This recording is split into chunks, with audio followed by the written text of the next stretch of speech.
మార్కెట్లో ఏ కోర్స్ చేసినా రెండేళ్ల ముచ్చటే. కానీ ఏఐ అండ్ డేటా సైన్స్ నేర్చుకుంటే రాబోయే 10 ఏళ్ల వరకు మీ కెరియర్ కి తిరుగుండదు. అది ఒక్క ఇన్నోమాటిక్స్ తోనే సాధ్యం.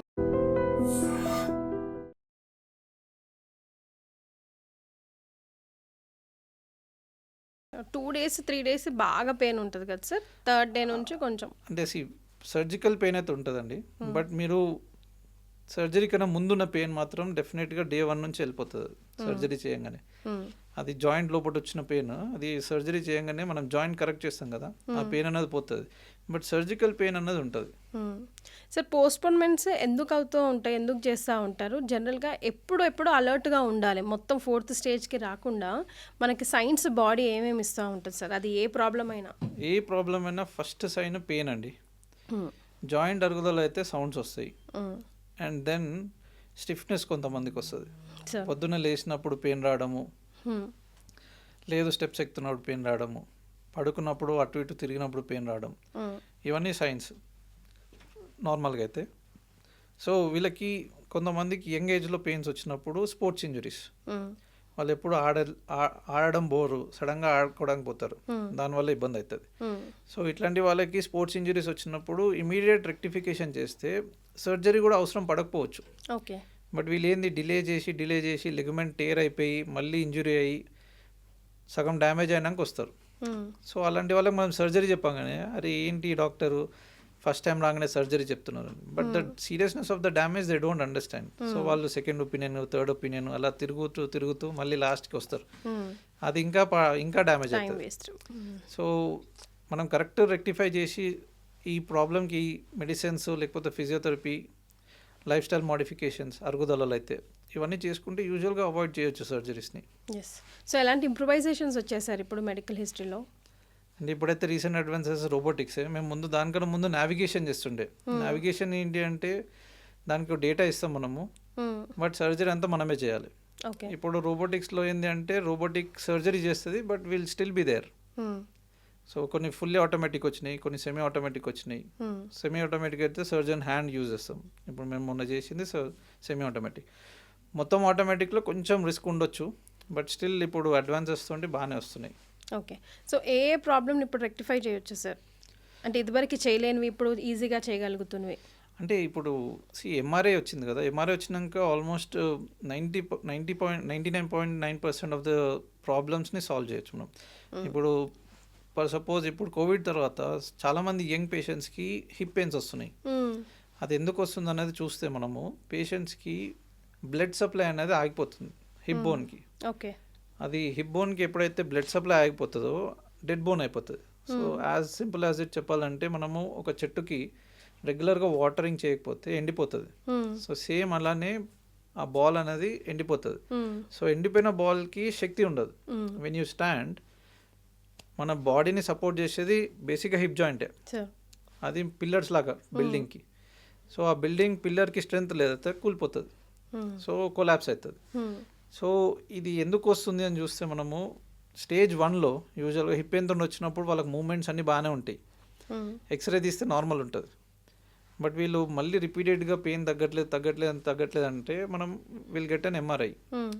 సో మనం ఏదైతే ఎక్స్రేలో చూడలేమో ఎంఆర్ఐలో ఒక 1% ప్రాబ్లం ఉన్నా తెలిసిపోతుంది. ఓకే. సో బోన్లో డెడ్ టిష్యూ స్టార్ట్ అవుతుంది అన్నది మనకి ఇమీడియట్గా తెలిసిపోతుంది.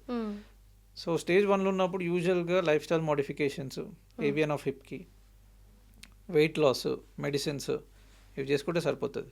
బట్ వీళ్ళు ఏంది కొంతమందికి ఇప్పుడు హిప్ పెయిన్ రాగానే మనము కొద్ది రోజులు మెడిసిన్స్ పెట్టి తర్వాత రండి అంటాం. వీళ్ళు 1-2 years తర్వాత వస్తారు, కుంటూ కాళ్ళు బెండ్ అయిపోయి నడవలేని పరిస్థితులు వస్తారు. అప్పుడు ఎక్స్రే తీస్తేనే తెలిసిపోతుంది మనకి, ఎందుకంటే డెడ్ బోన్ కొలాప్స్ అయిపోయింది. సో ఈ స్టేజ్లో మనము హిప్ రీప్లేస్మెంటే ఆఫర్ చేస్తాం. సో యంగ్ పేషెంట్స్లో ఇప్పుడు మేము ఎప్పుడు చూడనట్టు మేము 30 to 35 ఏజ్ గ్రూప్ వాళ్ళకి చాలామందికి హిప్ రీప్లేస్మెంట్ చేస్తున్నాం. బట్ కోవిడ్ కన్నా ముందు ఈ ఏవియన్ అనేది యూజువల్గా 45-50 years తర్వాత వచ్చేది.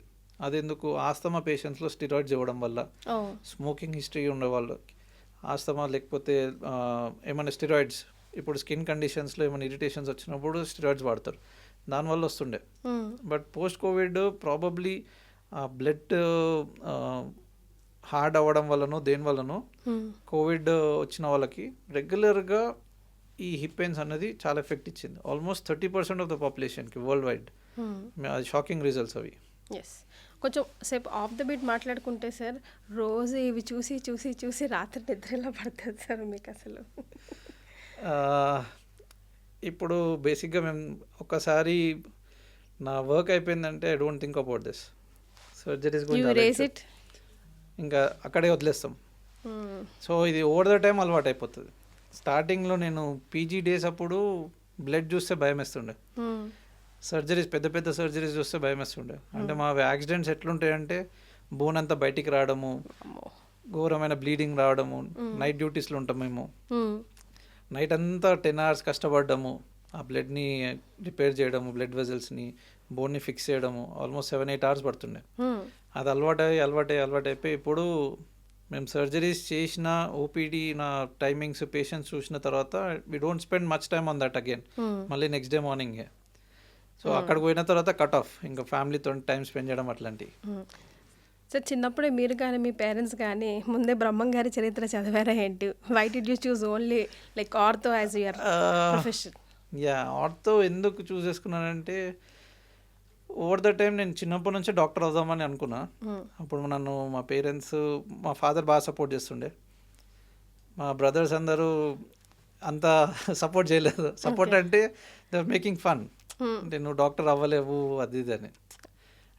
నేను ఎక్కువ జోవియల్ ఉంటుండే, జస్ట్ రిలాక్స్డ్ కిడ్ ఉంటుండే. అండ్ హార్డ్ వర్క్ స్టూడెంట్ కాదు, not that hard working. But ఇప్పుడు చూసి వాళ్ళు వీడే అందరికన్నా ఎక్కువ హార్డ్ వర్కింగ్ ఉన్నాడు అని చెప్పి. And my dad is very proud. అది నాకు చాలా అది, because he has help me over the time. అసలు ఫ్యామిలీ బ్యాక్గ్రౌండ్ లో డాక్టర్స్ ఎవరు లేదు, నేను ఒక్కనే doctor. Okay. And Guruvareddy sir is also one of the inspiration నాకు. ఇనీషియల్గా డేస్లో నేను ఆర్తో చేద్దాం అనుకున్న టైంలో I went and met him. Sir ఎలా ఉంటుంది ఏంటి అన్నది. He has given inspiration to so many young generation. Yes. So ortho ఎందుకు సెలెక్ట్ చేసుకున్నారు అన్నది నా పాయింట్. Why only? అంటే వేరే అప్పట్లో ఇంకా ఆప్షన్స్ ఇస్తారు, ఇదా ఎన్నో చూస్తాం కదా సార్. ఎలాగో సర్జరీ చేద్దామని ఫిక్స్ అయినా నేను. అంటే నాన్ సర్జికల్ అయితే పోద్దు అనుకున్నాను, బికాజ్ నేను ఎక్కువ ఎక్స్ప్లోర్ చేద్దాం అనుకుంటుంటాను యూజువల్గా.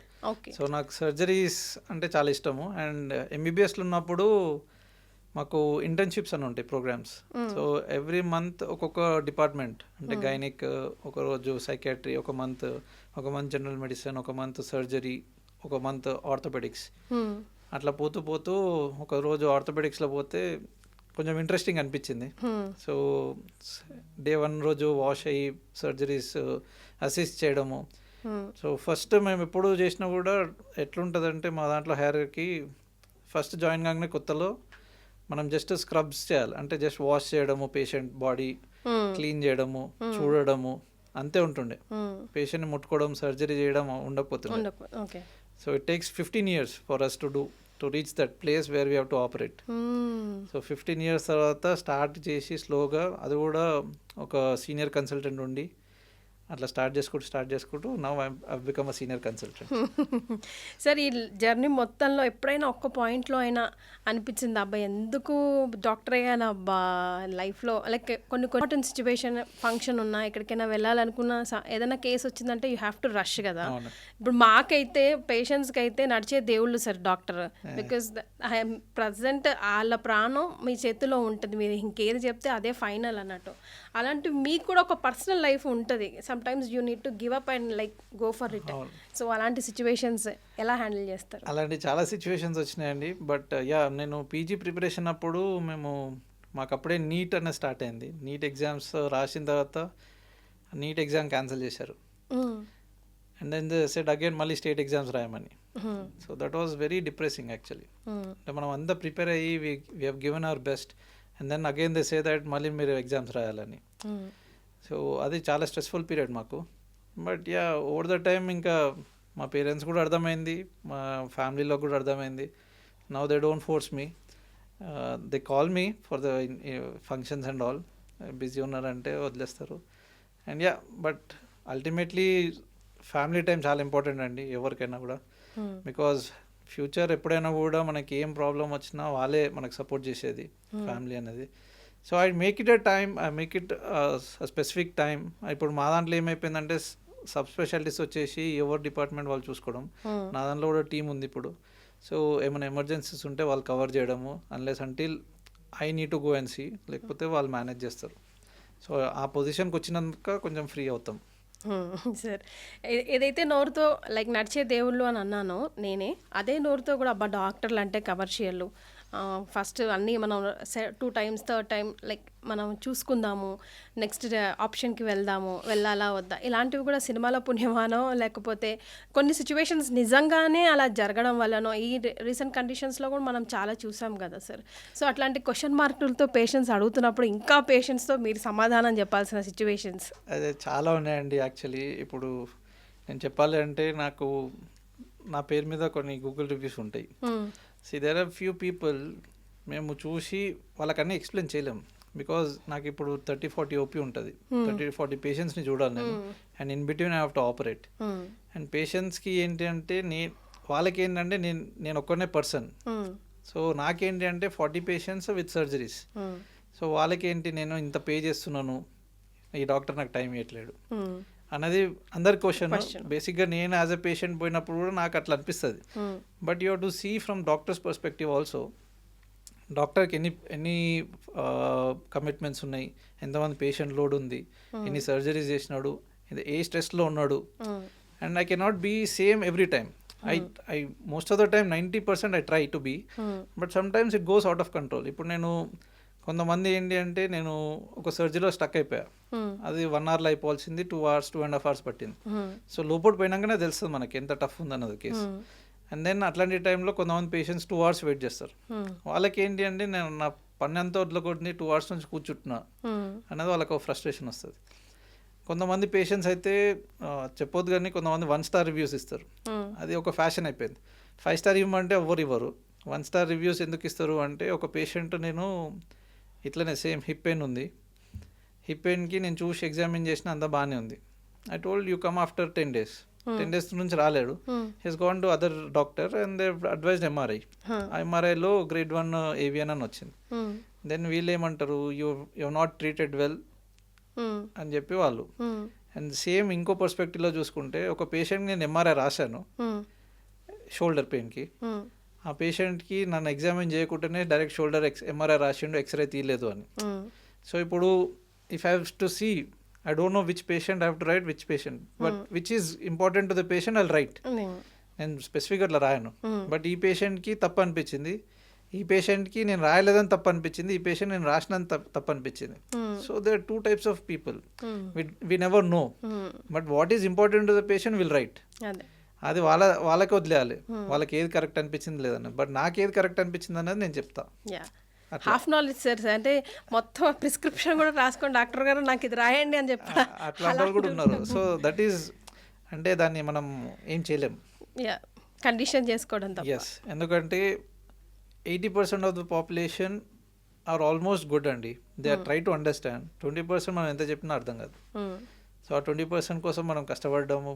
Initially I was feeling bad, అరే నేను ఇట్లా వాళ్ళని హర్ట్ చేసిన అని చెప్పి. But over the time I realise that this 20% population, whatever you do, good or bad, they'll anyways think in a bad way only.